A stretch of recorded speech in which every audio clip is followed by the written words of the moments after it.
Here with Courtney Frerichs, 15:13 tonight. How did the race feel? I know it's a rust buster in a way, so to speak.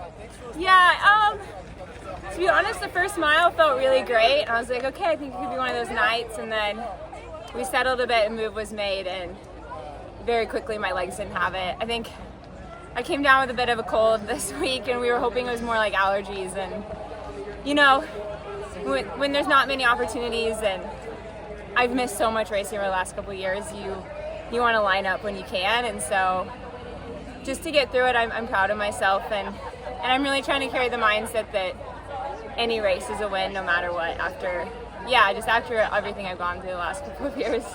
Yeah. So you've been through a lot with the surgery and recovery from that. What have you done to distract yourself from the whole world of track and field? Oh man, yeah, last year was rough. I feel like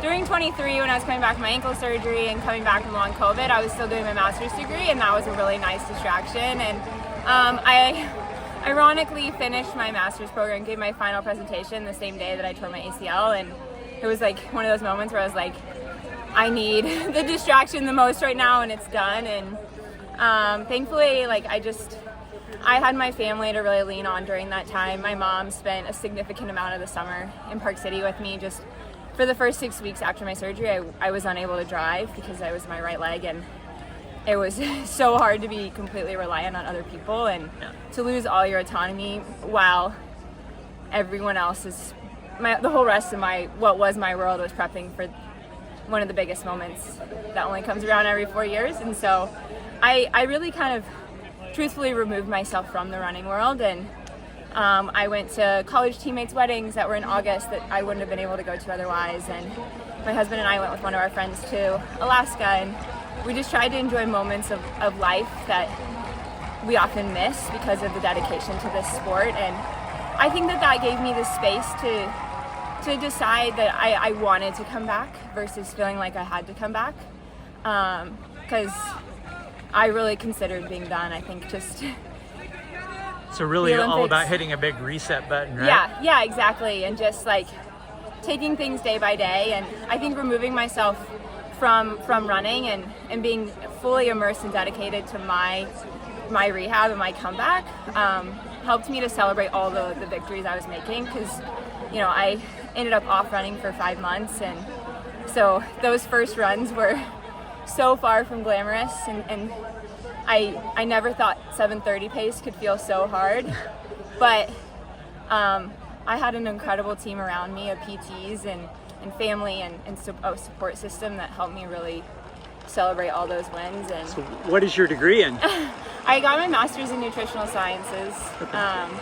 So it was a really phenomenal program. That was I told other people that was a COVID decision. I had an identity crisis, but I'm so glad I did it. I think it was so good for me to have identity outside of the sport, and for me, I was accepted to the program based off of my academic merit from undergrad, and it felt really great to feel like I was winning outside of just winning in the sport. And I think that that's something a lot of us runners struggle with. Like, our whole identity is wrapped up in the sport, and so it was awesome, and it was a very freeing thing because it made me realize I have a path for retirement. Yeah. So it doesn't feel scary. Runners, it's very easy to judge our own self-worth on how fast we're running. Exactly. And the reality is running is so up and down.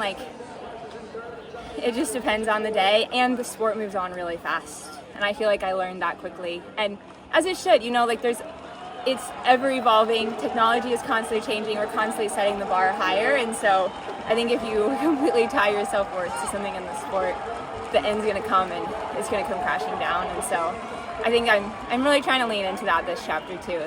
And surely you just saw the NCAA steeplechase record. Yeah. Sub 9. Yeah, it's crazy. So it's fun to see, though. I was reflecting back that 9 years ago was the first time I came to this meet to watch after I won the NCAA championship, and at the time an collegiate record of 9:24, and how lucky I was that I went pro that year, had the opportunity to go to the Olympics, and I got to be in a race where Emma Coburn not only medaled, but she broke 9:10 for the first time for American women. And that set the bar really high for me going pro. And knowing women from the United States could run in the 9.0s right at the start of my running career had me already changing what was possible. And I like to think that keeps happening. And I hope I've played a small part in that, being, you know, the first American woman to break 9, that there's all these behind me that are believing that's possible too. So just a really cool moment for the sport. Congratulations on your race night, and good luck in the rest Thank of the you. season. Thank you.